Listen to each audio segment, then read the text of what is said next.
They say something ancient lives in the woods near Yellow Creek, just beyond the outskirts of Wellsville, Ohio.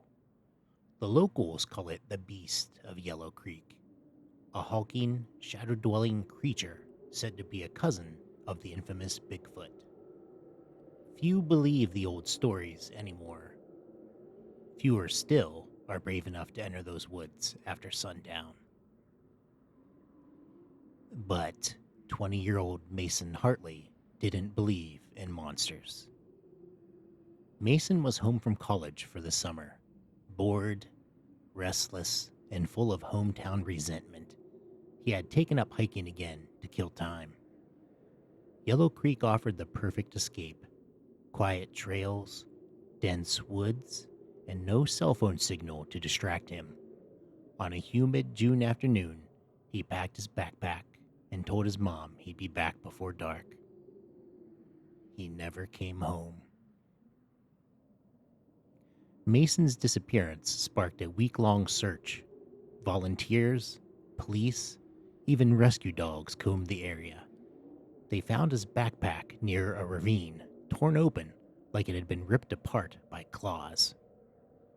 A smear of blood led into a patch of pines, where even the birds refused to sing. By the 8th day, the search was called off. Authorities said it was likely a fall, maybe into the water. But folks in Wellsville knew better. The rumors came back with a vengeance. The beast had returned. Mason's cousin, Lena Hartley, never accepted what happened. She and Mason were close, like siblings, and she remembered the way he used to laugh at the stupid Bigfoot stories their grandpa used to tell. But now, those stories didn't seem so funny. 1 year to the day of Mason's disappearance, Lena, now 23, decided to hike the same trail. Not out of bravery, out of obsession. She brought with her a flashlight, a hunting knife, a GoPro, and a printed map. As the sky turned gray and the light began to fall, she followed Mason's last known path. The air turned cold the deeper she went. The forest grew unnaturally still. Then she found it, the same ravine. But this time, something was watching her. It stood at the edge of the trees, almost blending into them. Massive, hunched, covered in matted black hair. Its eyes glowed like amber coals. It didn't roar. It didn't charge. It simply watched. Lena froze.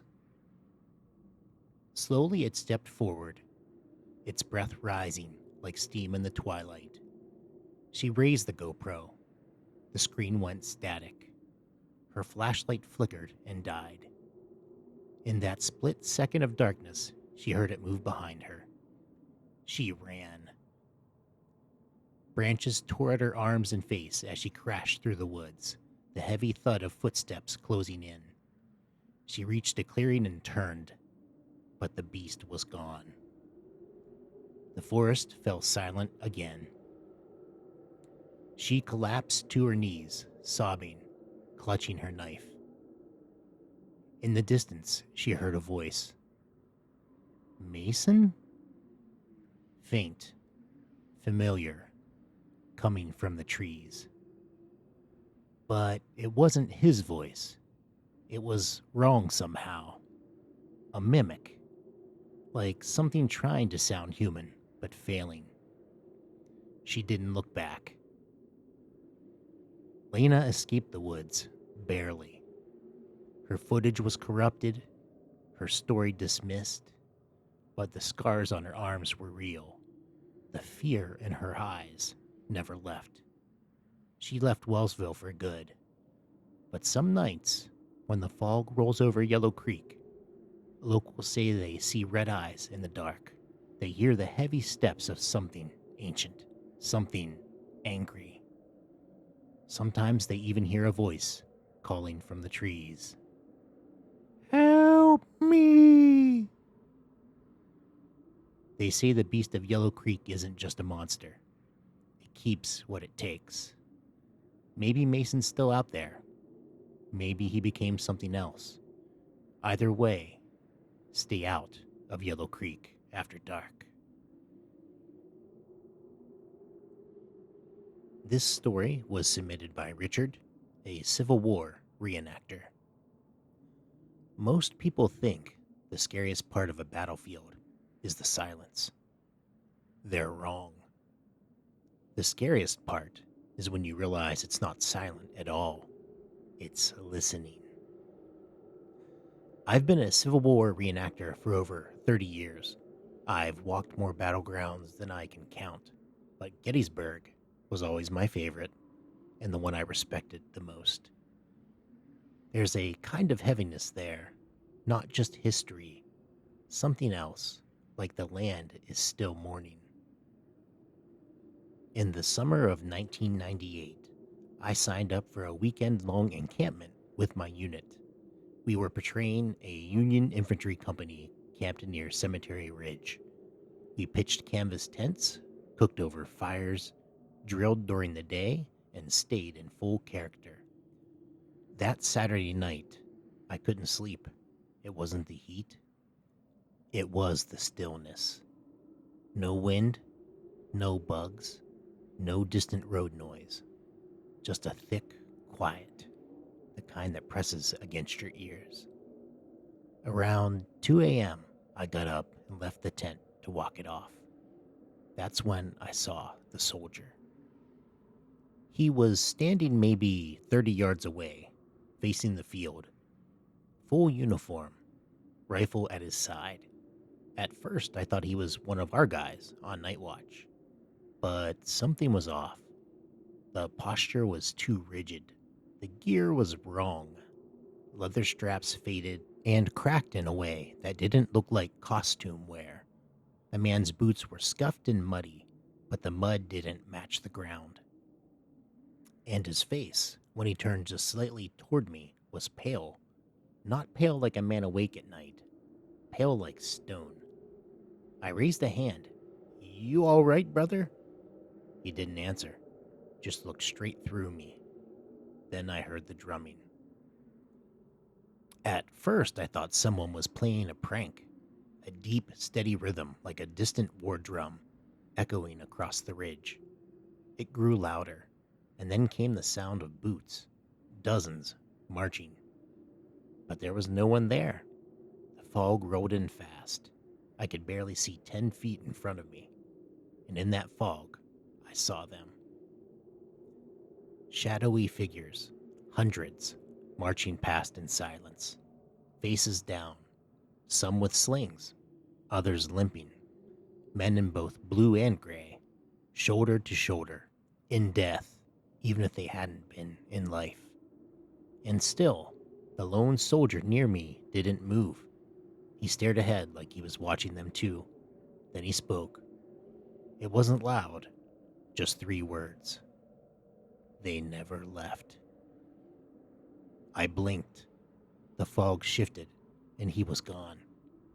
The field was empty, but I could still hear the boots for a few seconds longer, fading like a heartbeat, finally slowing. The next morning, I asked around. None of the guys on watch had seen anything. One of the older fellows, Joe, who's been reenacting since the 70s, pulled me aside and said, "You saw them, didn't you?" I nodded. Joe said, "It happens sometimes. Always to someone different. You can't force it. You don't summon it. They show you when they want to." I didn't stay for the Sunday reenactment.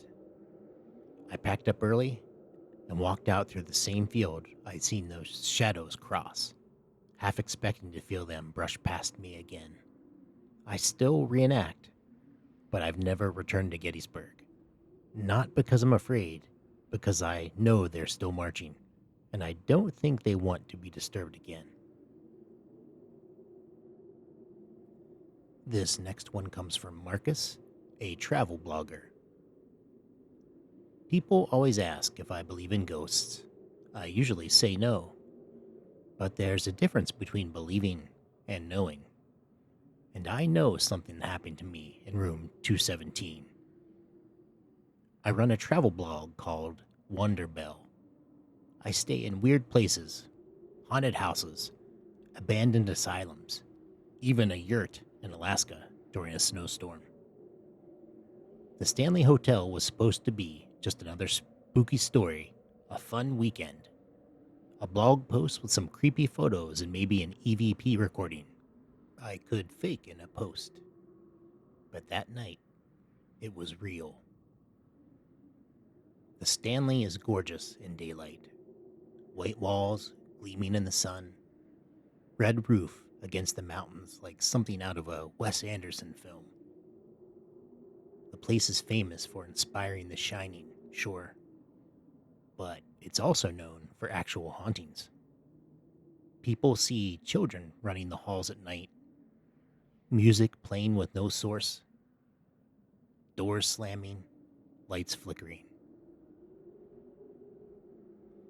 I booked room 217, the Stephen King room, the one where he supposedly had a nightmare about his son being chased. The hotel clerk gave me a weird look when I checked in. She asked, "Do you scare easily?" I laughed. Only when the minibar charges kick in. But I wasn't laughing at 3:12 a.m. It started with a suitcase. I left it zipped and sitting upright against the wall near the window. When I woke up in the middle of the night to use the bathroom, it was wide open. Not just unzipped, flaps folded back, clothes scattered across the floor in a neat circle like someone had been inspecting them. I thought maybe I'd knocked it over earlier and forgotten. Sleepy logic. I cleaned it up and went back to bed. Then the bathroom light turned on. Click. Just like that. No flicker. Full brightness. I got up again and shut it off. As I turned back to the bed, I saw her. She stood at the foot of the bed. Pale blue dress, buttoned high at the neck. Hair pinned up tight, like a 1920s maid. She wasn't transparent. No floating or glowing or moaning, just a woman. But wrong. Her face, it was wrong. Her eyes were too wide. Her mouth was parted like she was about to speak, but nothing came out. And she didn't blink. Not once. I stared, frozen, convinced I was dreaming. I reached for my phone to take a photo, and the moment I looked back up, she was gone. No footsteps, no noise, just gone. That's when the room changed. It felt like the air got thicker, like I was underwater. My ears popped, the floor creaked, even though I wasn't moving. And then I heard it. A low humming. Soft at first, like someone tuning a violin just out of sight. It grew louder, sharper. My head throbbed. I clutched the sides of it and whispered, "Stop." It did, for a second. Then the bathroom door slammed shut. I didn't sleep the rest of the night. I sat up with the light on, blanket wrapped around me like a kid. The humming never came back, but I swear I heard breathing near the closet. Slow, steady breathing. In the morning, I packed fast. When I got to the lobby, the clerk from check-in was behind the desk again. She looked at me, pale as a sheet, and said, "You saw her, didn't you?" I didn't say anything. I just nodded. She handed me a small envelope. Inside was a Polaroid photo, old and faded. A group of hotel staff from maybe the 1920s. One of them stood front and center, pale blue dress, pinned up hair, wide eyes. I didn't take it with me. I left it on the desk and walked out. Do I believe in ghosts? No, I don't know, but I just know what I saw. Eleanor Carter wasn't the type to believe in ghosts. At 37, fresh off a divorce and years of city living, she was the picture of practical independence. Wiry, sharp-tongued, a little tired, but deeply rational. When her estranged Aunt Miriam passed and left her a crumbling Victorian house in the Blue Ridge foothills, Eleanor saw it as a chance to start over. She packed what little she cared to keep from her old life, loaded up her Prius, and disappeared into the woods. The house, tucked between a thicket of whispering pines and a collapsed stone fence, felt like it had been pulled from the pages of a Southern Gothic novel. Peeling white paint, a wraparound porch, with a swing that moved without wind, and windows that seemed to watch rather than reflect. She moved in on a Sunday. By Wednesday, the knocking started. Night 1. The house settled like old bones, creaking and groaning, alive in its way. She lay in bed around 3 a.m. when she heard it. Knock, knock, knock. 3. Deliberate, slow. She sat upright, heart stammering. The air felt wrong, heavier. She checked her phone. 3:03 a.m. No messages. No signal. She padded downstairs barefoot, grabbing the fireplace poker on instinct. The front door stood shut. She opened it. The porch was empty. No wind. No footsteps. Just the sound of cicadas and the far-off call of an owl. She told herself it was nothing, probably just a tree branch. Night 2. Same time, same 3 knocks, but louder, closer. Eleanor was wide awake, staring at the ceiling when it came. She didn't go downstairs this time. She stayed frozen in bed, clutching the blanket. The next morning, she found muddy prints outside the front door. Bare feet, small, child-sized. But they stopped abruptly at the edge of the porch. No trail leading away. She didn't mention it when she went to the small-town library later that day. Instead, she asked for local history books, anything about the house or the woods around it. That's when she met Mavis, the librarian. Mavis looked like she'd been shelved herself, thin, graying, with a cardigan and a gaze that pierced like wire. You said the Carter place, she asked, squinting. Yes, my aunt's old house. Mavis didn't answer right away. She reached under the counter and pulled out an old local folklore binder. Yellowed pages, clippings from the 1940s, handwritten notes. What kind of noises? She asked. Knocking. Always 3. Always at 3:03 a.m. Mavis didn't blink. They call that the third knock. You heard of it? Eleanor shook her head. They say it's not someone knocking to come in, Mavis said quietly. It's something asking permission. Eleanor raised an eyebrow. Permission for what? To cross over. Mavis slid the book toward her. Some doors don't need to open all the way. Sometimes a crack is enough. Night 3. Eleanor didn't sleep. She sat in the living room with the lights on, poker by her side. tea growing cold.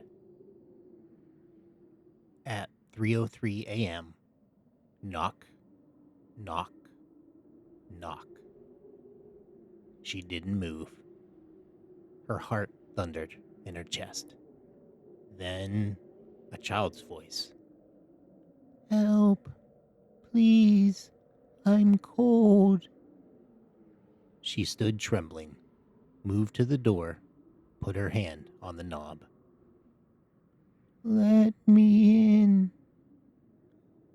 But then Mavis's words come back. Don't answer the third knock. She pulled her hand away and stepped back. The voice faded. The next day, she tried to leave. Packed her bags, threw them in the car. The car wouldn't start. Battery dead. The landline in the house had no dial tone. Her cell had no bars. She tried walking down the gravel road, but after a mile, she came back to the house. From the wrong direction. It didn't make sense. The road circled. The house wasn't letting her go. Night 4. No knock, no voice, just silence so deep it screamed. But something changed. When she woke up in the morning, the front door was open. Just a crack. Just enough. Inside, muddy prints. Barefoot. Leading from the door to the staircase, then up. To her bedroom, she hadn't heard a thing. Night 5. Eleanor blocked the door with furniture. She taped every window. She recited prayers she hadn't since she was a child. At 3:03 a.m., the knocking began again. Knock, knock, knock from the floorboards. Knock, knock, knock from the walls. Knock, knock, knock from the ceiling above. It was inside, and then the voice came again. I'm so cold, so dark in here. Don't you see me? She screamed, threw open the front door. No one. But behind her, footsteps, soft, wet. She turned slowly. Nothing. But the muddy prints were back. Only this time, they were joined by another set. Larger, heavier, not human. The basement. The next day, she found the door to the basement had opened. It hadn't been unlocked since she arrived. The padlock, which had once been rusted shut, now hung broken on the floor. She shouldn't have gone down, but she did. The smell hit her first. Wet earth, mold, something rotting beneath. The air was thick. Her flashlight flickered as she stepped onto the dirt floor. In the far corner, a shallow pit. Inside, 3 small bones, child-sized, and carved into the stone wall above them in deep scratches. Let me in. The final night. Eleanor tried burning sage. She lit candles. She screamed at the walls. She begged. But at 3:03 a.m., the knocks came one final time. Knock, knock, knock. This time, every window in the house shattered at once. The lights died. A cold wind howled through the halls, and she saw it.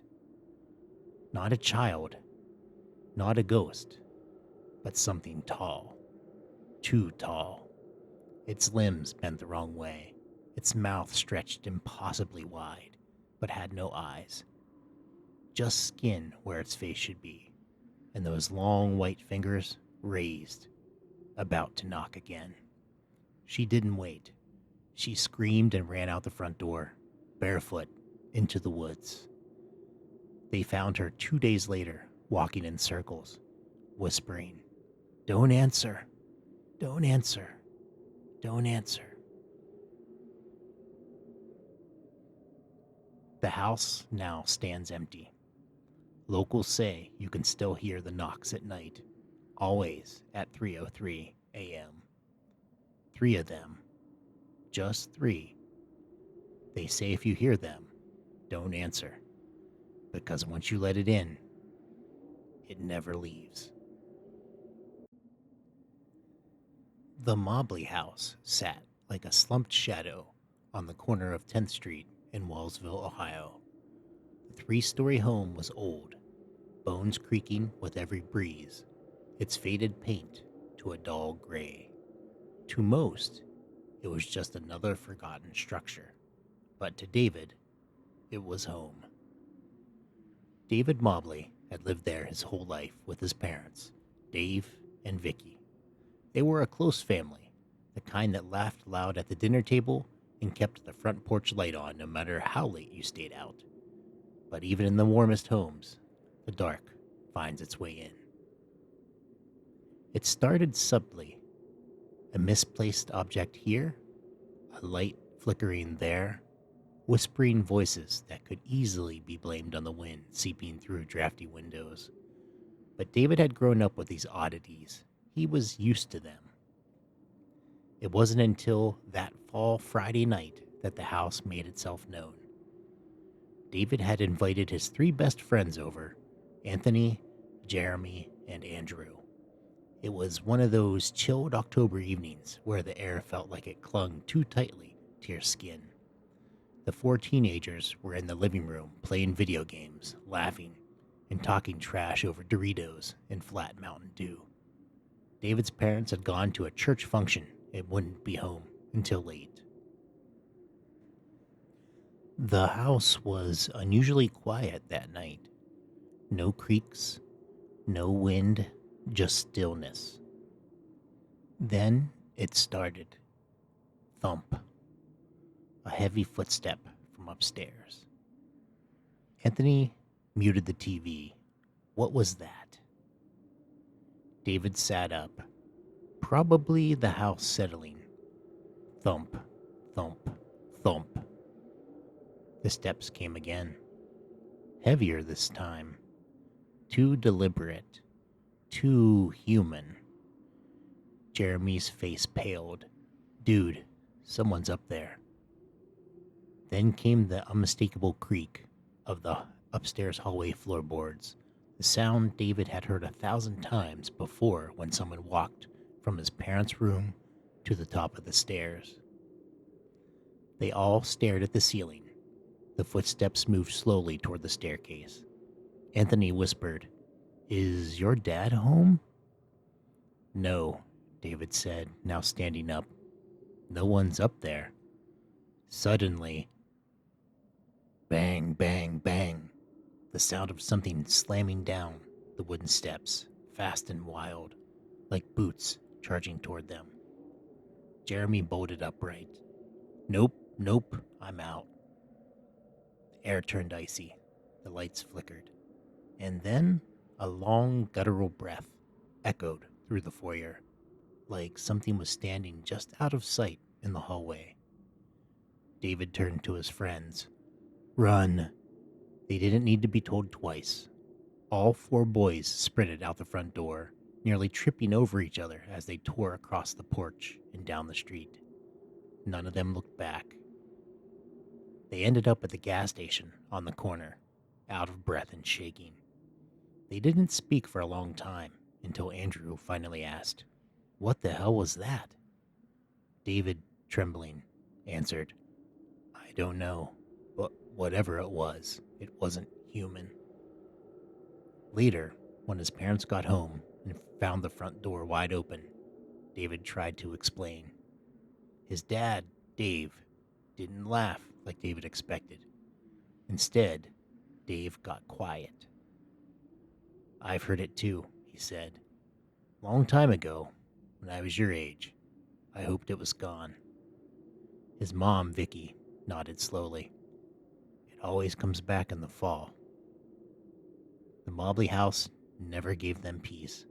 Some nights, footsteps returned. Other nights, it was whispers or shadows sliding across walls where no light should cast. But no one ever saw the thing on the stairs. No one wanted to. And every fall, when the leaves curled brown and the wind howled down 10th Street, the boys remembered that night, and they never went back inside after dark. Not ever again. They say it only came every 13 years. The old traveling show with no name. The carnival that's set up at the edge of forgotten towns, on empty fields where the grass never grew right afterward.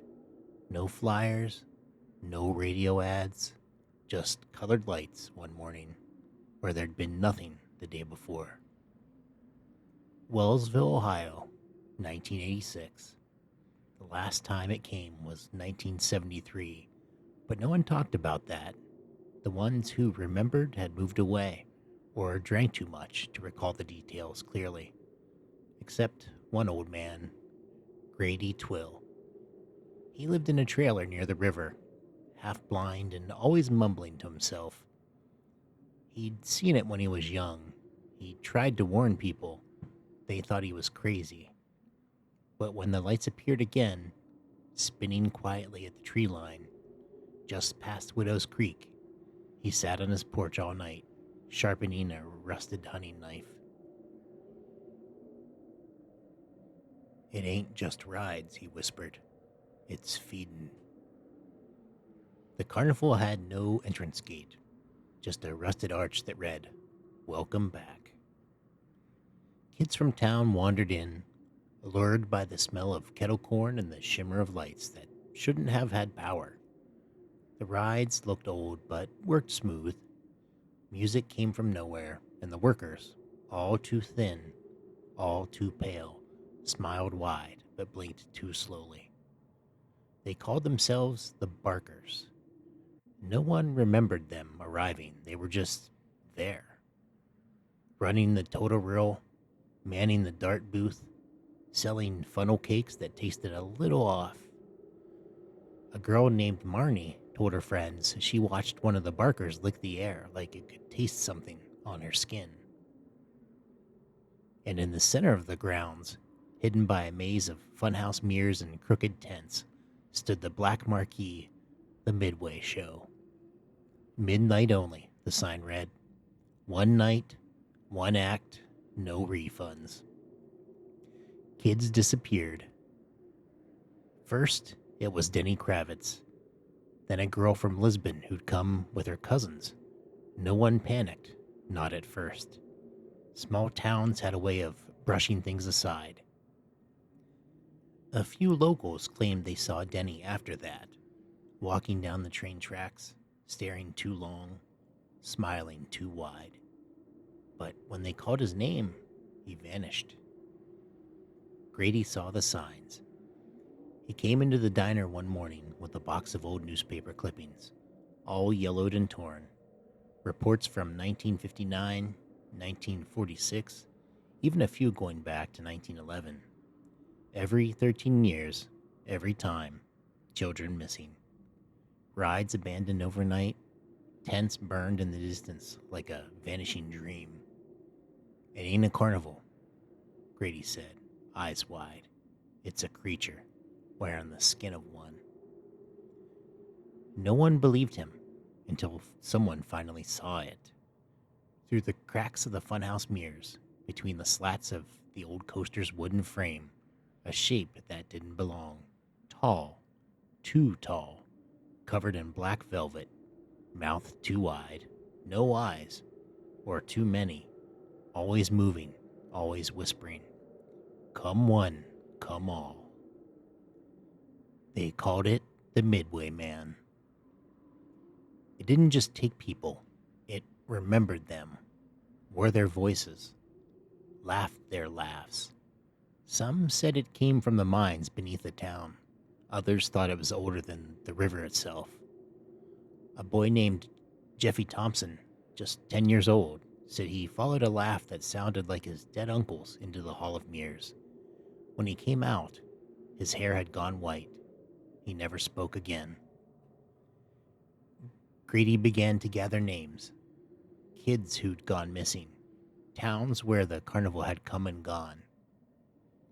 He kept them in a journal, with red thread connecting each year and place. The thread circled tighter around Wellsville, like a noose. He tried to light one of the tents on fire. The flames wouldn't catch. The fabric hissed like something inside was breathing. That night, Grady saw footprints outside his trailer, burned into the earth. 3-toed, too long.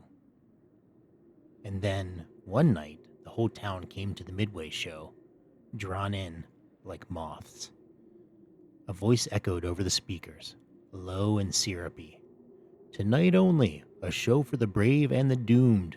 Come closer, step inside, let's see what you're made of." No one remembers what they saw, just flashes, mirrors cracking, a scream looped backwards, the smell of sugar turning into rot. Some say the tent swallowed itself. Others say they walked in and simply forgot who they were. When the sun rose, the field was empty.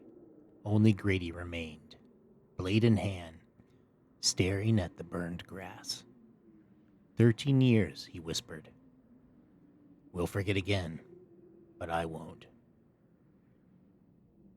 To this day, some kids say you can still hear the calliope in the cornfields when October rolls around. A flicker of lights in the fog, a whisper behind you when no one's there, a carousel song drifting through a cold night. So if you ever see a carnival appear without warning, don't go. And whatever you do, don't look for the Midway show. Not unless you want it to remember your name. This next one's going to be a little longer, so stay with me. Titled The Lantern Man of Mill Creek. Chapter 1. Into the Gorge. The dare started like all dumb teenage things do, with a lie and a flashlight. "It's just a walk," Caleb said, swinging the flickering flashlight like a sword as he led the way down the gravel path. Down to the mill, snap a pick, and back up. 15 minutes, tops. Holly wasn't convinced. She zipped her hoodie to the neck and glanced behind her. The woods were heavy tonight, like they were holding their breath. The trailhead sign read Mill Creek Gorge, caution, slippery paths. And someone had scratched a crude face into the wooden post. Round eyes, a long open mouth, and what looked like a flame where the nose should be. Kayla stood a few feet back, her arms crossed. "You said it wouldn't be dark." "It wasn't," Caleb shrugged, already walking. "Then you took forever deciding on shoes." Kayla looked down at her pink hiking boots. "I didn't know we'd be ghost hunting." "We're not ghost hunting," Holly said.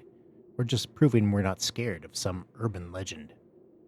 Even as she said it, her voice wavered.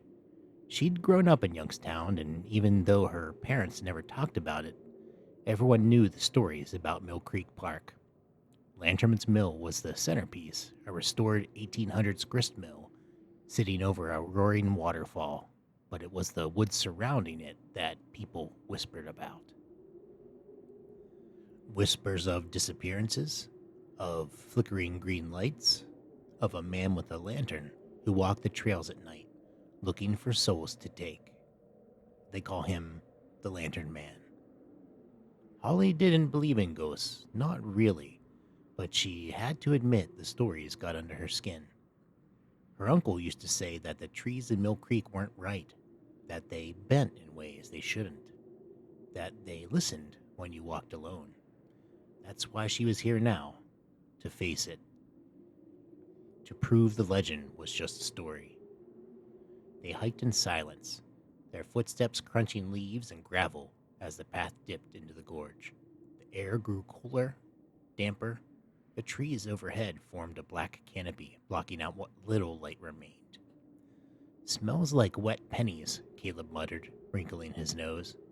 "That's iron in the water," Holly said. "No," Kayla whispered. "It's the blood from the mill."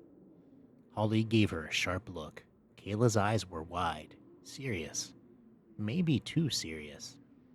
She was the most skittish of the three, quiet, bookish, the kind of girl who apologized when she sneezed.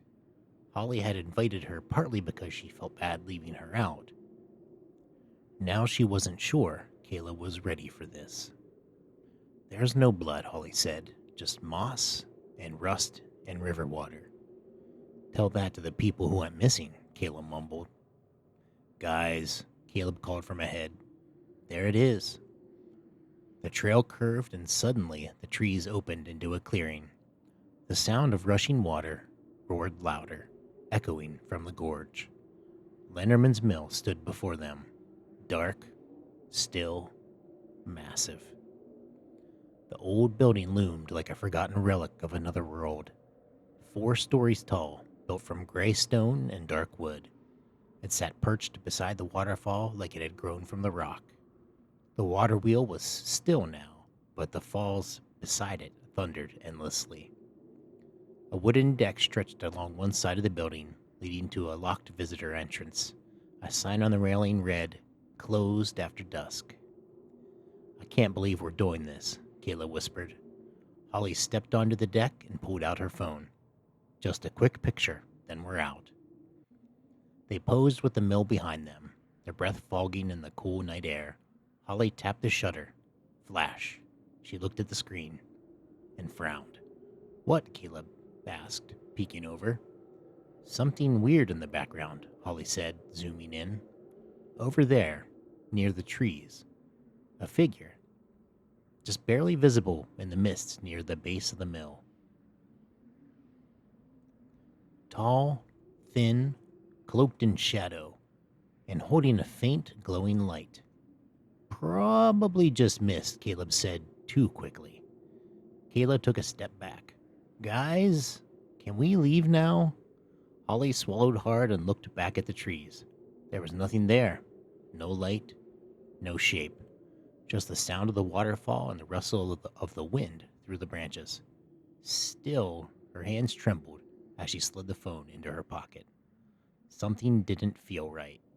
The mill wasn't just old, it was watching them. Chapter 2. Reflections. The 3 teens started the hike back up the trail, but the mood had shifted. Gone was the cocky confidence from earlier. Even Caleb was quieter now, keeping the flickering flashlight pointing forward, like it could push back the dark pressing in around them. "I swear I saw someone," Holly said, more to herself than anyone else. "Could have been another hiker," Caleb replied with conviction. "At 10 o'clock? In the fog? With a green light?" she shot back. Kayla stayed silent, arms wrapped tightly around her chest as she walked behind them. Every few steps she glanced over her shoulder. The gorge had grown unnaturally still. Even the waterfall's roar seemed distant now, muffled, like it was sinking into the ground. "I told you this place is wrong," Kayla finally said. "My grandma used to say the woods down here don't belong to us. She said the trees remember everyone who goes missing." "Sounds like your grandma watched too many horror movies," Caleb muttered. "She didn't have a TV," Caleb replied. "Just stories." Holly slowed, letting the others pass as she pulled her phone out again. The picture she took by the mill was still open. She zoomed in further on the figure in the mist. There was no detail, just a silhouette. But the more she looked at it, the more certain she became that it was facing the camera, not just standing near the trees, watching them. She noticed something else, too. The lantern it held didn't look like a flashlight or a headlamp. It was old, metal, with a hooked top and a curved handle, like something from the 1800s. And the light wasn't white or yellow, it was green, like phosphorescent fire. She shivered and locked the phone. A snapping twig broke the silence. Caleb let out a tiny gasp. Probably a deer, Caleb said again, though he quickened his pace. They reached the old stone bridge that spanned the creek. Below, the water gushed over slick rocks, stained rust red from iron deposits. The bridge was narrow, with crumbling railings that looked ready to collapse into the water at any second. As they crossed, Holly glanced down. Her heart stopped. There, just beneath the surface of the water, was a face, pale, wide-eyed, floating sideways as it pressed against glass. The mouth hung open in a silent scream. Hair drifted in the current like black ribbons. She gasped and stumbled backwards. What? Caleb spun around. There was someone in the water, she said, pointing. A face, I swear. They all looked down. Only rocks and rushing water. No face, no body, just the sound of the creek. You're freaking yourself out, Caleb said, but his voice was tight. Kayla stayed frozen at the edge of the bridge. You saw it, didn't you? I don't know. You did, she said, almost to herself. That's how it starts. People see things, hear voices, then they disappear. Holly tried to steady her breathing. We've had enough. Let's just... A light blinked ahead on the trail. A dim green glow. It bobbed once, then again, like someone walking toward them. Then it vanished. The flashlight flickered and died. Everything went black. Kayla screamed. Run! Caleb shouted. They turned and sprinted down the trail. Branches clawed at their arms. Roots reached for their ankles. The trees closed in around them like a noose. Behind them, Holly heard it. Scrape, step, scrape, step. Slowly, steady footsteps dragging through the dirt. And something metallic being pulled along the ground. A hiss, like a flame catching wind. She dared a glance over her shoulder, and there it was. A man, tall, soaked in shadow and dripping with water. His head hung low beneath a wide-brimmed hat. Moss grew from his shoulders. His hands were blackened. One clutched the handle of the old lantern. The green fire inside it burned brighter now. And in the flame, faces twisted and shifted. Eyes open, mouths stretching silently against the glass. One of the faces was Kayla's. Chapter 3. The Green Flame. Holly couldn't stop screaming. Not out loud, but in her head. She ran. Branches whipped her face, thorns tore at her sleeves, and rocks shifted beneath her boots. But she didn't stop. She couldn't. Beneath her, that sound kept following. Slow, steady, deliberate. Scrape, step. Scrape, step. And over it all, a hiss. A sound like fire, or breath, or whispers in the leaves. Somewhere behind her, Caleb was shouting her name, but it felt far, far away, like he was on the other side of a wall. She turned a hard corner, tripped on a root, and slammed to the ground. Pain tore through her ankle. A flashlight beam cut through the trees. Caleb? He knelt beside her, pulling her up. You okay? Can you move? Kayla, she stammered, her voice shaking. She was right behind us. Caleb looked over his shoulder into the dark. I thought she was too. Then, gone. No, Holly whispered. She's not gone. I saw her, and that thing's lantern. Caleb stared at her like she'd lost her mind. What? I'm serious, she hissed, gripping his jacket. It was a face. I saw Kayla's face in the flame, just like that picture on my phone. There's something wrong with that fire. It takes people. Caleb looked around, his voice rising. Kayla! Kayla! If you can hear us, say something. Silence. just the wind and the sound of the creek far below, and the distant echo of something wet being dragged through the leaves. The green glow had vanished, but the feeling hadn't. Something was still out there, something watching. Holly's breath came back in fast bursts. She tried to stand, but pain lanced up her leg. Twisted ankle, maybe worse. Caleb cursed under his breath. I'll carry you. We're getting out of here. Come on. They moved slower now, Caleb's arm around her shoulder, her weight leaning into him. The trail forked ahead. One way led back toward the falls, the other curved around the gorge and eventually up toward the main park entrance. Left, Holly said. We came from the left. Caleb nodded, turned, and stopped. The trail was gone. Mist had rolled in, thick and sudden, and the forest had rearranged itself in ways that defied memory. Trees leaned closer together, roots shifted like knuckles under the dirt. Even the creek sounded farther away now. Okay, I'm officially freaked out, Caleb muttered. This doesn't make sense. I've hiked this trail a dozen times. It doesn't loop like this. It's the Lantern Man, Holly said, almost in a trance. He controls the woods. Caleb gave her a sideways glance. You're not seriously buying into this crap now, are you? I didn't before, she admitted. But I saw him, Caleb. I looked back. You're not supposed to look back. He didn't argue, just gritted his teeth and kept moving. They found a park bench, weathered, moss-covered, and sat down to rest. The flashlight's beam was weaker now, barely cutting a path through the fog. Holly's ankle throbbed like it had a heartbeat. A silence settled in. Then Caleb spoke. You know, this isn't the first time. Holly looked up. What do you mean? He didn't meet her eyes.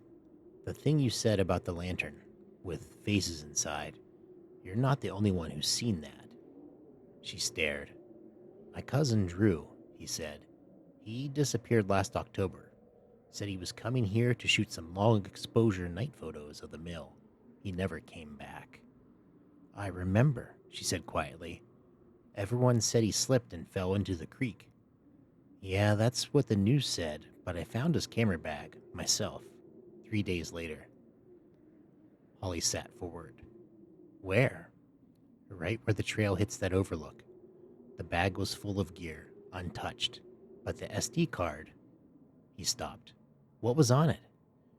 Caleb swallowed. Mostly trees, rocks, one shot of the waterfall, but the last photo was weird, blurry. Glowing green light, and a figure in the trees. Like a person? Like a shadow with a person inside it. And in the middle, that same lantern. They sat in stunned silence. Holly rubbed her arms. The cold was sinking in deep now. She looked up at the trees. The branches moved strangely, like they were reaching toward one another, blocking the sky. And then the wind shifted. Not wind, breathing, behind them. Slow. Heavy. They turned. Nothing. But the bench they sat on, now covered in a fine layer of soot, the kind that clings to chimney walls. Then they heard it again. Scrape, step, scrape. Caleb grabbed her hand. Let's go. They limped away together, the flashlight flickering worse than ever. Behind them, something breathed, and in the fog, a green glow returned. Chapter 4. The Vanishing. It had been 3 days since Kayla disappeared, and the woods hadn't given her back. The police report was clinical. Missing person, age 16, last seen at Lanterman's Mill, Mill Creek Park, approximately 9:45 p.m. Caleb and Holly had told them everything, at least everything they thought the cops would believe. that she'd wandered off, maybe lost her footing near the trail, that the fog came in thick and fast, that they couldn't find their way back. They left out the green light, they left out the lantern, and they definitely left out the fact that Holly had seen Kayla's face screaming inside a ball of flame. Now, 3 days later, the search parties had packed up, the trail was reopened, and Kayla was just another flyer on the community board outside the Giant Eagle grocery store.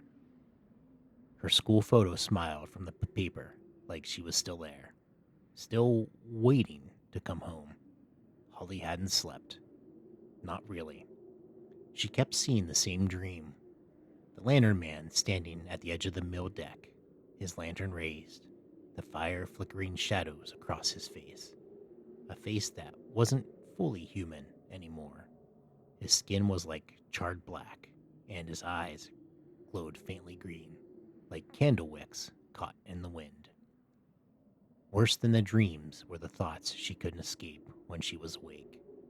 She had looked back. She had seen him. Was that how he'd gotten Kayla? If so, was she next? Caleb wasn't talking much. He hadn't come to school since that night, and when Holly finally visited him at home, his mom said he was processing things. But she'd seen the way Kayla looked at her the last time they talked, like she was carrying something cursed. She didn't blame him, because she was starting to believe it too. On Saturday afternoon, Holly took a city bus across Youngstown and walked the final stretch to the public library of Youngstown in Mahoning County. She pulled a stack of local history books, then another on Ohio folklore.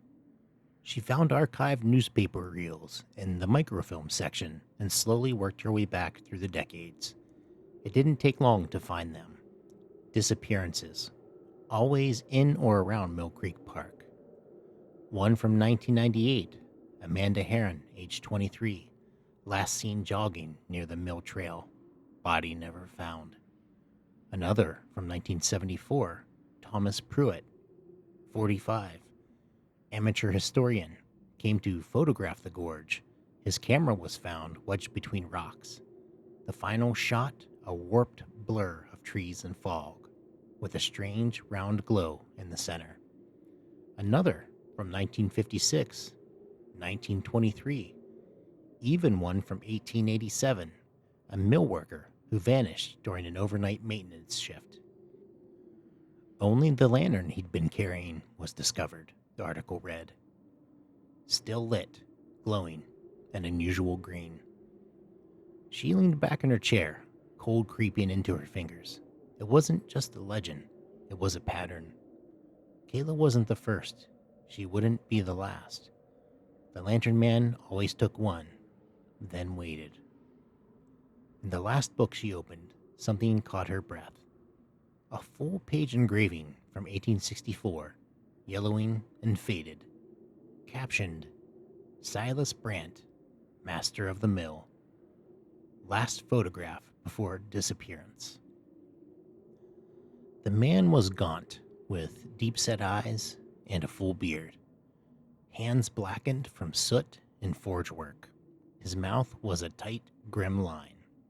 On the table beside him sat a lantern, metal-framed, hand-forged, and eerily familiar. The caption continued. After losing his wife and child in a tragic winter accident, Silas Brandt became increasingly withdrawn. He took to hanging lanterns throughout Mill Creek Gorge, claiming the woods hungered for souls, and that the light must stay lit or the dark would come. He was last seen in October of 1864. His lantern, still burning green, was found the next morning beside the grinding wheel. Holly shivered. She looked again at the man's eyes. They were hollow in the engraving, but she could swear they were watching her. She copied the article, stuffed it into her bag. As she stood to leave, she noticed a note scribbled in pencil in the margin of one of the folklore books. You can't kill the lantern man. You can only feed him, or cheat him. No name, no context. But it chilled her more than anything else she's read. That night, Holly sat by her window, staring at the woods across the street. It was just a small patch of woods between her neighborhood and the next street over, but tonight they looked deeper, darker, and then, just for a second, a light, a green flicker, floating just beyond the tree line. She blinked. It was gone. But the message was clear. She'd looked back, and now he knew her name. Chapter 5. Silas Brandt. The deeper Holly read, the more she realized the ghost story wasn't just about the Lanternman. It was Silas Brandt. The man who once ran Lanternman's mill hadn't simply vanished. He had transformed, and the truth, buried under a century and a half of folklore and fear, was far worse than the stories made it sound. She found his name again in a scanned collection of personal letters archived by the Mahoning Historical Society. They were penned by Elias Kemp, an apprentice mill worker who'd worked under Silas in 1862 and 1863. At first, the letters were mundane, gripes about long shifts, busted gears, bad grain, but halfway through the folder, things changed. April 18th, 1863. Silas hasn't slept in days. He's up pacing the floors of the mill at all hours. Says the woods are watching him now. He claims to hear voices in the creek, whispers in the grinding stones. Says they come closest just before dawn.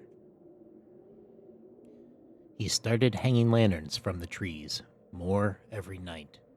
Says it's the only thing that keeps them out. May 3rd, 1863. He tried to fire up the forge again today.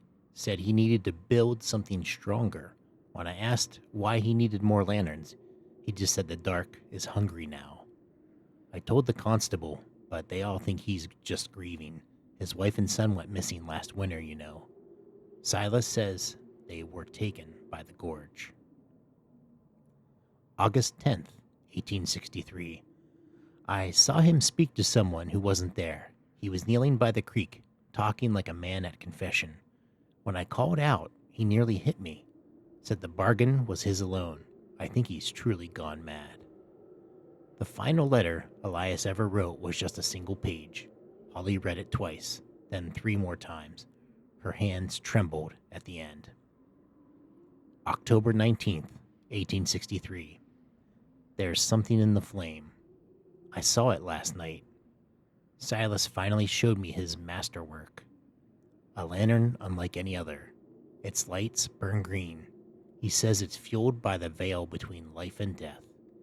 He said the spirits will leave us alone now, if we pay the price. I asked him what the price was. He didn't answer. But there were faces inside that lantern, and one of them looked like his son. I'm leaving tomorrow. I think he intends to offer the constable next. That was the last record of Elias Kemp. No further letters, no mention of where he went. Holly sat in the silent library long after she'd finished reading. Faces in the flame. A bargain. A price. She opened her notebook and scribbled down everything she could remember from the photo she'd taken. Kayla's face, the twisted scream, the shadowy form behind the glass. The lantern man wasn't just some vengeful spirit. He was bound to the flame, to the mill, to whatever bargain Silas had made beneath the trees. And that meant there had to be a way to break it.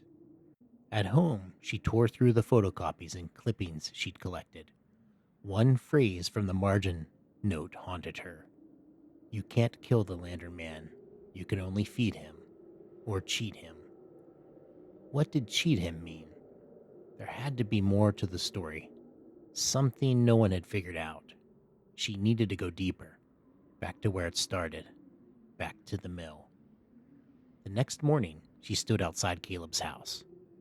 He opened the door with dark circles under his eyes. You're kidding me. I need your help, she said. It's Kayla. I'm not doing this again. She's not gone, Holly said. I've been reading about the Lantern Man. I know what he is. I think I know how to stop him. He started to close the door, then hesitated. What do you mean? Holly held up a photocopy of the old engraving. Silas Brandt with his strange lantern, eyes hollow, face grim. This is where it started, she said, but it doesn't have to be where it ends. Chapter 6. The Fire Still Burns. Caleb stared at the image of Silas Brandt for a long time before speaking. So you're telling me this guy made a deal with the woods? Or with something in them, Holly said.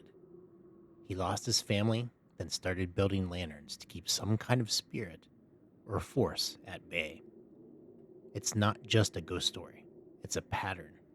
Every few decades, someone disappears. Always by the mill. Always at night. Always after the green flame is seen. And you think Kayla's still in there? In the lantern? Holly hesitated. I don't know, but I think her soul is. Or some part of her. And I think Silas figured out how to trap people. Maybe even himself. He didn't just vanish. He became something. Caleb exhaled, slow. Then we need to finish what we started. No, Holly said. We need to break it. That night, they prepared. Caleb brought flashlights, ropes, first aid gear, and an iron crowbar, because ghosts hate iron, right? He said. Holly brought something older. An iron key she'd stolen from a locked archival box at the library. One marked S. Brandt, Personal Effects. She didn't know what it opened yet, but she was sure it would matter. And one more thing, the engraving of Silas, folded in her coat pocket. She didn't know why she brought it, maybe to remind her that all this started with grief, with a man who just wanted his family back. They left at dusk. By the time they reached the mill, the sun had vanished behind the gorge, and the green light was already burning. Chapter 7. The Lost Ones. The mill groaned in the dark like an old man with secrets. As Holly and Caleb approached, the mist thickened. It didn't roll, it hung, motionless, clinging to the ground like it didn't want to let them go. I don't like this, Caleb muttered. Good, whispered Holly. It means we're close. They crept along the side of the building, past rotting wood trails and moss-covered stones. The water wheel didn't turn, but the falls beside it were louder than usual, almost like they were growling. Then Caleb stopped. Did you hear that? Holly held her breath. Voices. Whispering. They weren't clear, but they circled like fog. Dozens of them, pleading, crying, repeating names. Kayla, Drew, Amanda, even Silas. They reached the mill's underside, where the old foundation met the gorge wall. Caleb swept the flashlight along the stones.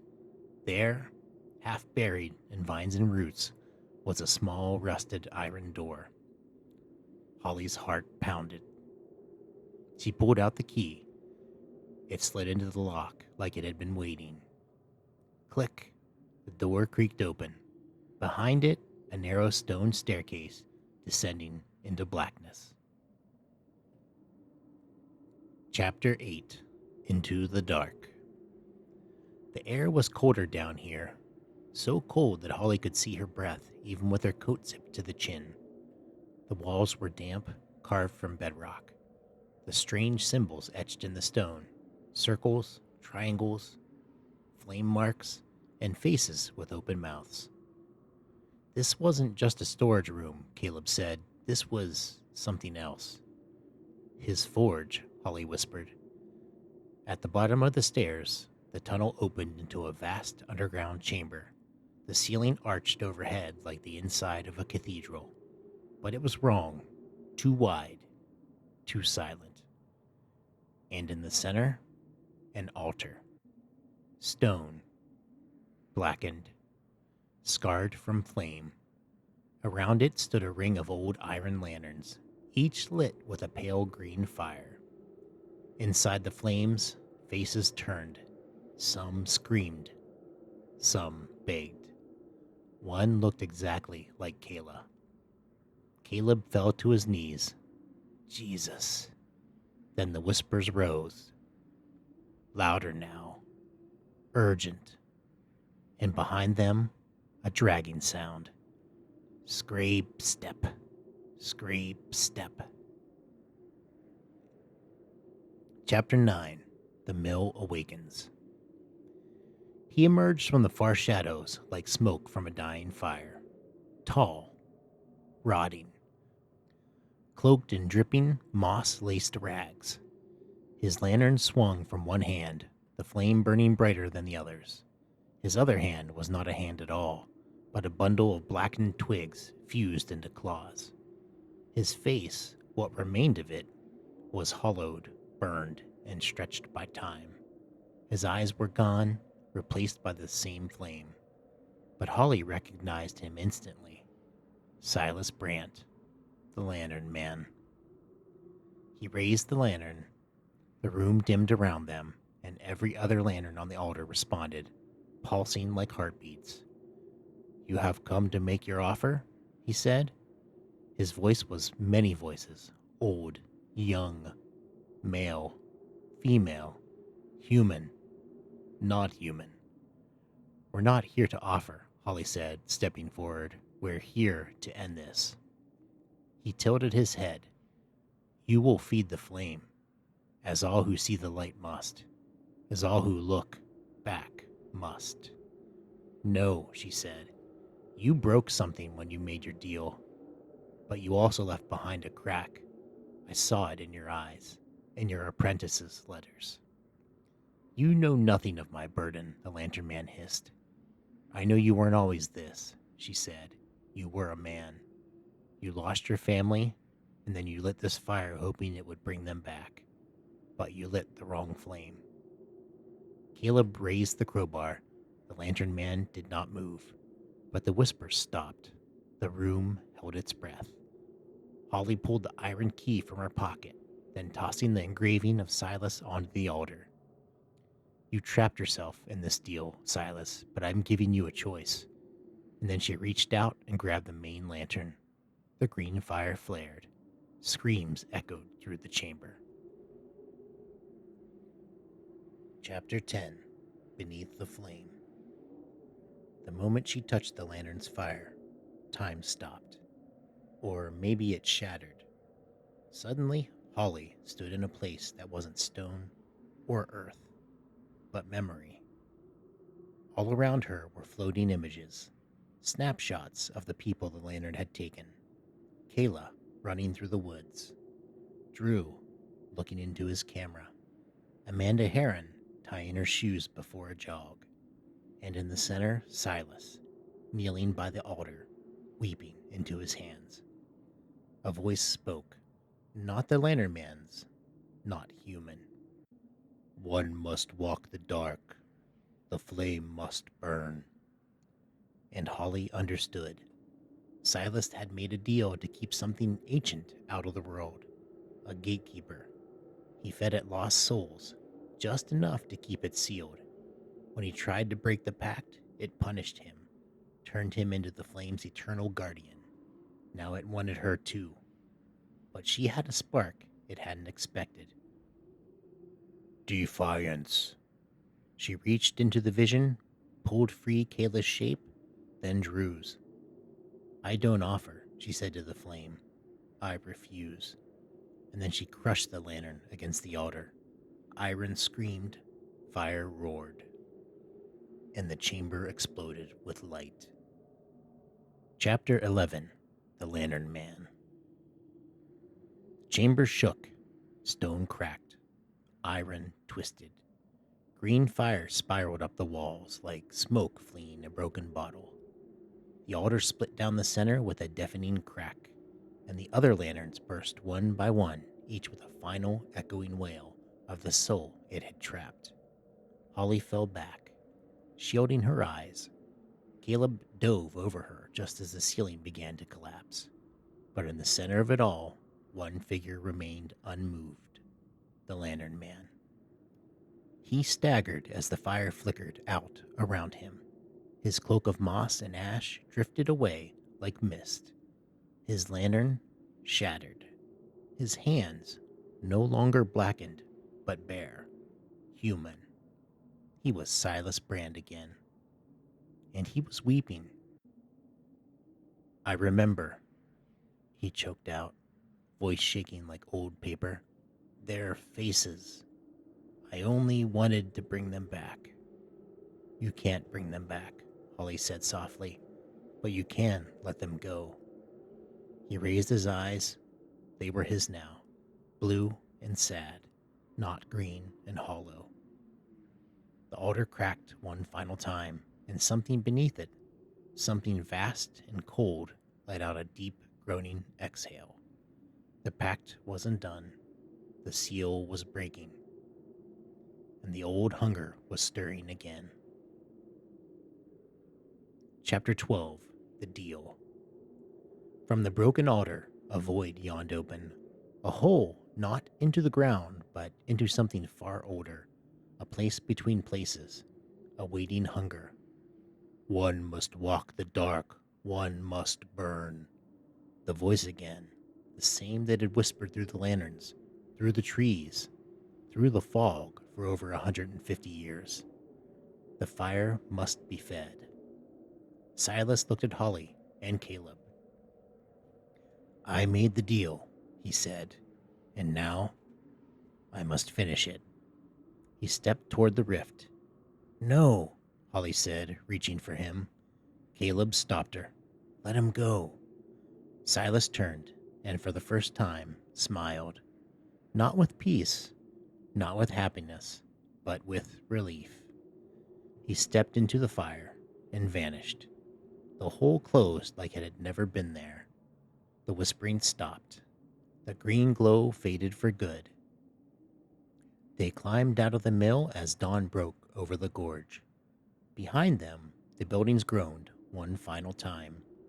The stone seemed lighter somehow, the air warmer, the fog gone. They didn't speak on the walk home. They didn't need to. Something had ended, but something else had watched them go. Chapter 13. One Still Walks. They never found Silas's body or any trace of the chamber beneath the mill. By the time police arrived, the trail was clean. No cracks, no collapsed stone, no altar. But Kayla showed up on her porch that same morning, cold, barefoot, shaken, but alive. Drew did too. Different cities, same time. Neither remembered where they'd been, only that it had been dark and filled with whispers. Caleb never went back to the park. He left Youngstown a week later. Holly stayed. She visited the mill once a year, left a lantern, unlit, on the railing, just to say thank you, or maybe goodbye. She never saw the green fire again, but every so often, when the mist rolled in and the wind twisted just right, she swore she could hear it. Scrape, step. Just once, then silence. 10 years later, a family walks the trail by Lanterman's Mill. A father, 2 kids, and their dog. The father pauses near the bridge, taking a photo of the waterfall. Behind him, his daughter tugs on his sleeve. "Daddy," she says, "who's that man?" He turns, sees nothing. But the girl points again. "There," she whispers. "In the woods, the man with the lantern." The fog thickens, the camera flashes, and in the corner of the picture, a faint green glow. The end.